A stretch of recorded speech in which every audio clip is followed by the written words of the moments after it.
Ndagusuhuje ari nako nagushimira wowe wahisemo gukurikira amakuru n'ibiganiro tugenda dutambutsa hano kuri KN Radio, aho tubagezaho amakuru aba arimo aragenda avugirwa mu gihugu cy'u Rwanda ndetse no hanze y'igihugu cy'u Rwanda. Ni impanuka mbi cyane, ni impanuka iteye ubwoba ikomeje gutera ubwoba abagiye batandukanye bo hirya no hino mu gihugu cy'u Rwanda. Ni impanuka ibereye mu karere ka Nyabihu, aho ikomeje guhamura abagiye batandukanye bitewe n'abayiboneye amaso ku yandi. Ese impanuka yaba yatewe n'iki ikomeje gutera ubwoba abatuye muri kano karere? Ese ni bande baba bayiburiyemo ubuzima? Ese kuri ubu polisi y'u Rwanda yo yaba yatangaje iki nyuma y'uko iyi mpanuka ibereye muri kano karere isize inkuru itari nziza muri aka karere? Ibi ndetse n'ibindi bigiye bitandukanye nibyo tuje kubaramburira mu makuru yacu uyu munsi. Icyakora icyo tugusaba nuko wadutera inkunga uyu munsi, maze ukajya munsi y'inkuru urabona ijambo subscribe cyangwa se abone, utukandaho n'akazugira kaza nako ntugasige nako tugakandaho. Icyo gihe uzaba ushimangiye yuko ugiye kujya uba uwa mbere mu kubona amakuru meza ya KN Radio tugenda tubagezaho umunsi ku wundi. Reka twitse gatoya ubundi tuze tubavira imuzi n'imuzingo iby'iyi mpanuka ikomeje kubabaza abagiye batandukanye, cyane cyane abatuye mu karere ka Nyabihu. Reka nongere mbaye ikaze bakunzi ba KN Radio, aho tubagezaho amakuru aba arimo aragenda avugirwa mu gihugu cy'u Rwanda ndetse no hanze y'igihugu cy'u Rwanda. Ni impanuka mbi cyane, ni impanuka iteye ubwoba yongeye kumvikana mu karere ka Nyabihu, aho ihasize inkuru mbi cyane bitewe n'uko abari bayirimo harimo umuntu uburiyemo ubuzima. Iyi mpanuka ikomeje kubabaza abagiye batandukanye, cyane cyane abatuye mu karere ka Nyabihu.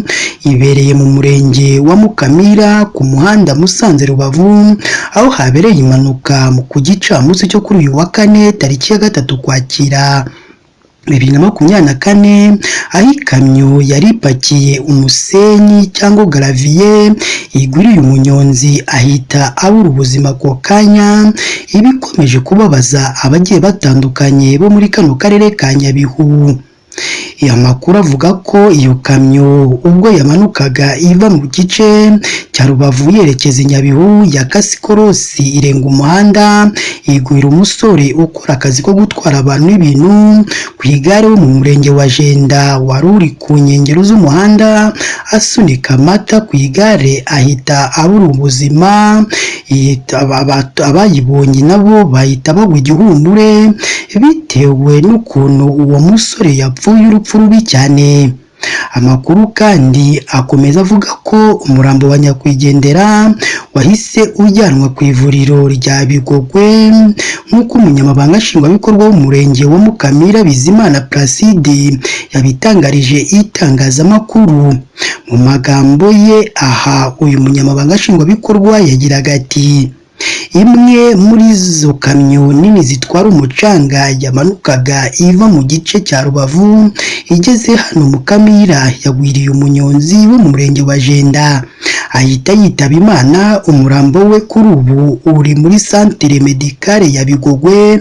Amakuru yisumbuyeho azatangwa n'ishami rya polisi rishinzwe umutekano wo mu muhanda. Ubwo twakoraga iyi nkuru, ishami rishinzwe umutekano wo mu muhanda ntabwo ryigeze ritangaza byinshi kuri iyi mpanuka igiye ikomeje kugenda ibabaza benshi bagiye batandukanye batuye muri aka karere ka Nyabihu bitewe n'urupfu uwo munyonzi yapfuye.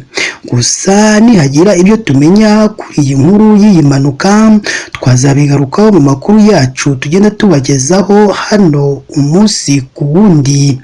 Tubibutse ko iyi yo ari KN Radio ukomeje gukurikira, iyi ni inkuru ibereye mu karere ka Nyabihu nyuma y'uko ikamyo iguriwe umunyonzi ahita asiga ubuzima, ibikomeje gutera ubwoba abagiye batandukanye bo muri kano karere.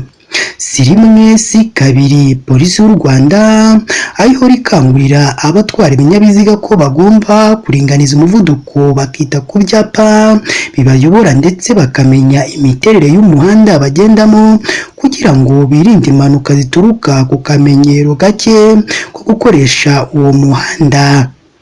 Ikindi kandi polisi y'u Rwanda ihora ikangurira abatwara ibinyabiziga kwirinda kujya gutwara banyoye agasembuye, ko nabyo biri mu biteza impanuka za hato na hato zigenda zumvikana mu gihugu cy'u Rwanda.